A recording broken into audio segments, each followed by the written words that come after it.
You have seen the official speeches, but have you ever seen the moments before the broadcast lights turn red? We are opening up the presidential archives for a rare look at the unscripted, uncut footage of President Ronald Reagan during the holiday season. You are about to witness a collection of his personal annual holiday addresses, including several of his heartfelt, uncut Thanksgiving, Christmas, and New Year's messages to the U.S. Armed Forces stationed across the globe, and a candid clip of him recording a Thanksgiving radio address to the nation. We will witness the pauses, the retakes, and the human side of the president as he tries to get it right. Get ready for a unique historical journey while the cameras are rolling. So come on, let's listen in.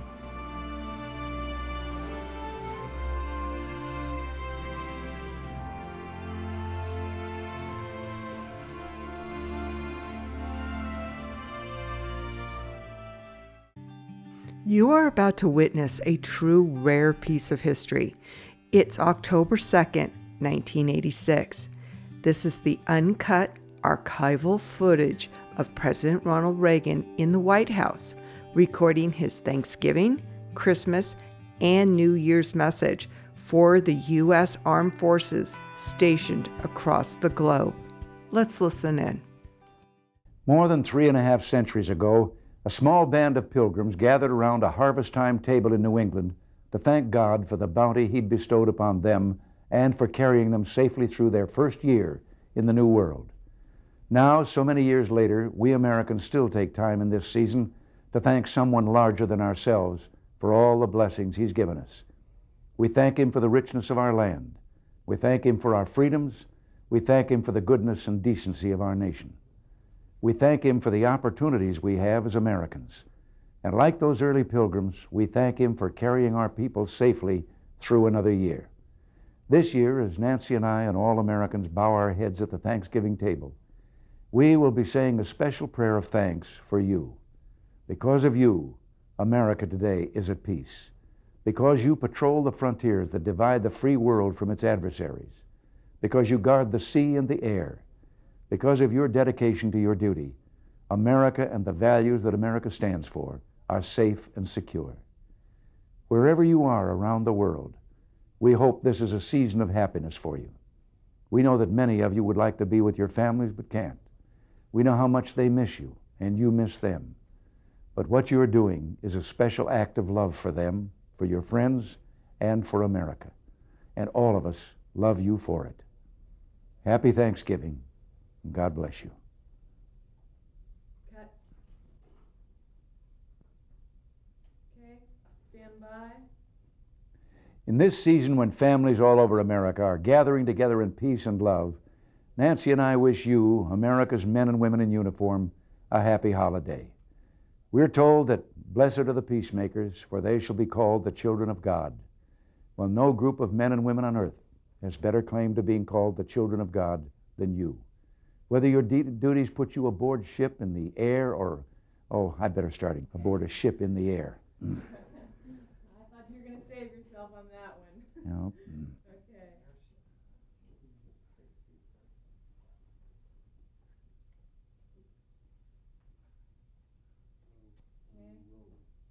Stand by. In this season when families all over America are gathering together in peace and love, Nancy and I wish you, America's men and women in uniform, a happy holiday. We're told that blessed are the peacemakers, for they shall be called the children of God. Well, no group of men and women on earth has better claim to being called the children of God than you. Whether your duties put you aboard ship, in the air, or on a base, you're guarding America's greatest heritage, our heritage of freedom. You're keeping a free America strong, and that strength is mankind's greatest guarantee of peace.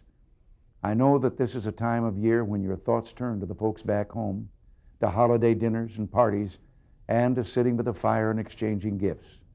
And I know you miss being there. But this is also a time of year when we think of you. Your parents, your families, and your friends all wish you were back here. But like all of us, they're proud of the work you're doing and the sacrifice you're making.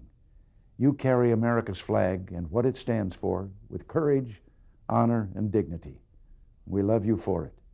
Throughout the world, people who cherish peace and freedom love you for it.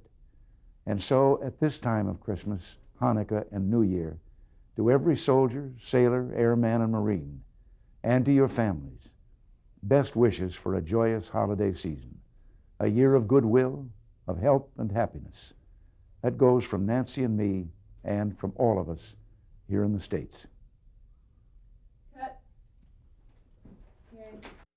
That was truly fun to see him realize he made a mistake and needed to take another take. Now let's listen to a Thanksgiving radio address to the nation. The radio address was produced on November 22nd, 1986 at Camp David, Maryland, which was 5 days before Thanksgiving. Let's listen in. My fellow Americans, this coming Thursday we'll celebrate a holiday that belongs uniquely to our nation, Thanksgiving Day. Millions of us will travel from all parts of the country to gather in family homes, observing the holiday according to long-standing tradition, turkey with all the fixings, pumpkin pie, laughter, the warmth of family love, and, yes, a moment of prayer to give thanks. Yet at the same time, many among us will be less fortunate. And just as Thanksgiving Day has always been an occasion for counting our blessings, so too it's always been a time for making life better among our fellow Americans. In churches and synagogues across the country, for example, food will be collected in the next few days for distribution to the needy or on Thanksgiving Day itself. And with this spirit of Thanksgiving in mind, I thought I'd speak with you for a moment this afternoon about the goodness of the American people and our willingness to give each other a helping hand. The spirit of voluntarism is deeply ingrained in us as a nation. Maybe it has something to do with our history as a frontier land. Those early Americans who gave us Thanksgiving Day itself had to help each other in order to survive, joining together to plant crops, build houses, and raise barns. And perhaps they discovered that in helping others, their own lives were enriched.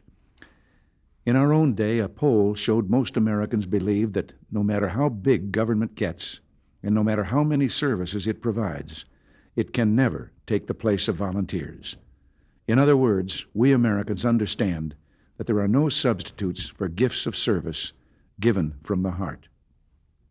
In our recent history, there was a time not long ago when this spirit seemed endangered, when philanthropy and personal involvement were giving way to bureaucratic plans and federal programs. So when our administration took office, we made it one of our main aims to encourage private sector initiatives, to reinvigorate the American tradition of voluntarism. And I have to admit, our success in this area is one of the accomplishments of which I'm most proud. For in the past few years, we've witnessed an unprecedented outpouring of the volunteer spirit, a tremendous reassertion of goodwill and neighborliness. Last year alone, individuals, corporations, bequests, and foundations gave nearly $80 billion to good causes, a record high. You can see these volunteer efforts all around.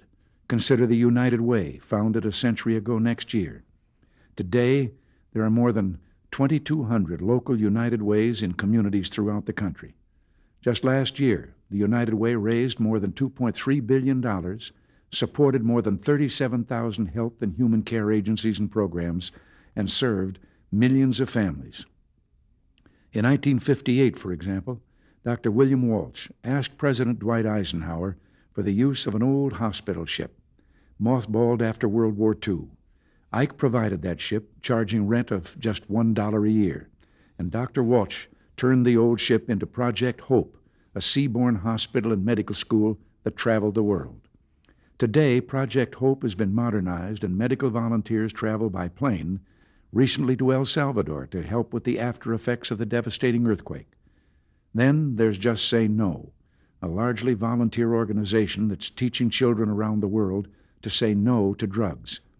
This organization got started when Nancy was visiting an elementary school in California.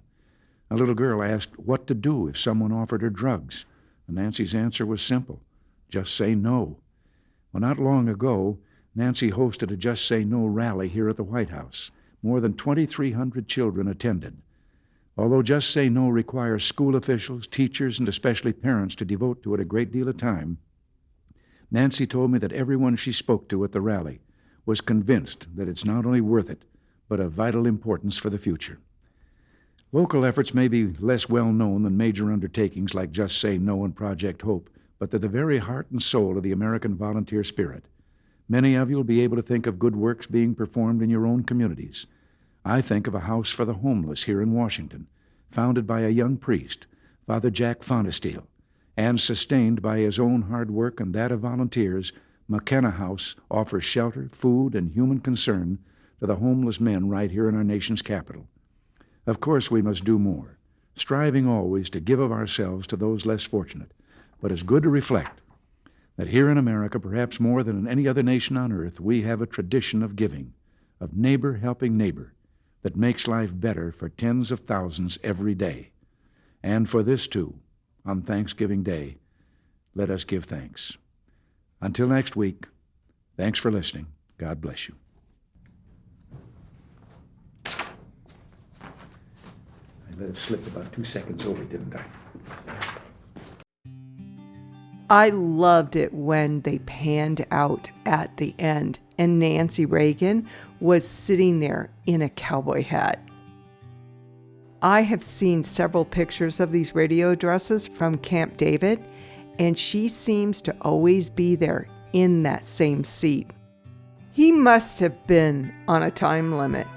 Did you notice how he kept looking at his watch towards the end? Our next clip is another taped holiday message to the armed forces that was played on Thanksgiving and Christmas. It was created on September 20th, 1989. Let's listen in. This holiday season, Christmas, Hanukkah, and New Year's Day, is a time for celebration and joy. Our country has remained at peace for another year, for which we can be grateful. But it's a sad truth that peace can only be maintained by being prepared for war. You, the members of the armed forces, stand at the front edge of the readiness that allows our nation to pause and reflect during this holiday season. From the days of Valley Forge, our country has asked great sacrifices of its citizens and citizen soldiers. These sacrifices are felt more deeply this time of year as some of you spend the holidays away from your homes and loved ones, in many cases for the first time. I want you to know that I'm deeply grateful to you, as are Americans everywhere. I feel great pride as I look back over the 8 years it has been my privilege to serve as your Commander-in-Chief. You are the nation's finest, and you're among the most professional men and women to have worn the uniforms of our armed services. Your patriotism, dedication, and ability to do your difficult but vitally important jobs have enabled Americans everywhere to stand tall and free. Nancy and I wish you and your families a very happy holiday season and a peaceful and prosperous 1989. God bless you all. Cut. Okay. Stand by. Thanksgiving is a time when we surround ourselves with family and friends and give thanks for the blessings we've received. It is a truly American holiday that began when the first settlers gave thanks to God for their survival in a hostile and strange environment. Americans still have much in common with those early settlers who tilled their fields but were always ready to shoulder muskets to defend the settlement. While the world is much more complex today, you soldiers, sailors, airmen, and Marines are just as ready to defend the settlement we call the United States of America. It is not an easy task. You routinely sacrifice many comforts so the rest of us can live safely, secure in the blessings of liberty and peace. Your sacrifices are appreciated, and the thoughts of all Americans are with you as you spend another holiday guarding our freedoms. We can have peace only if we're prepared for war. During my tenure, we have all worked hard to rebuild our armed forces and keep them strong. I will leave office in January, secure in the knowledge that the armed forces of the United States are well equipped, well-trained, and well-motivated. For that, we can be thankful this holiday season. Nancy and I wish all of you and your families a bountiful Thanksgiving as we give thanks for America. God bless you. Cut. What an insightful look at the presidential process. It's fascinating to see the subtle differences in his annual messages to the troops, always heartfelt but captured in their rawest form. And the clip of the national radio address reminds us how the president spoke directly to the American people outside of a television broadcast. Which year's clip was your favorite? And what surprised you the most about the behind-the-scenes moments? Let us know in the comments below. If you enjoyed seeing unedited history from the archives, hit the like button and subscribe so you don't miss our next deep dive. Thank you for joining us today. We invite you to watch all our videos from famous funerals to diving into the archives to find generations of history.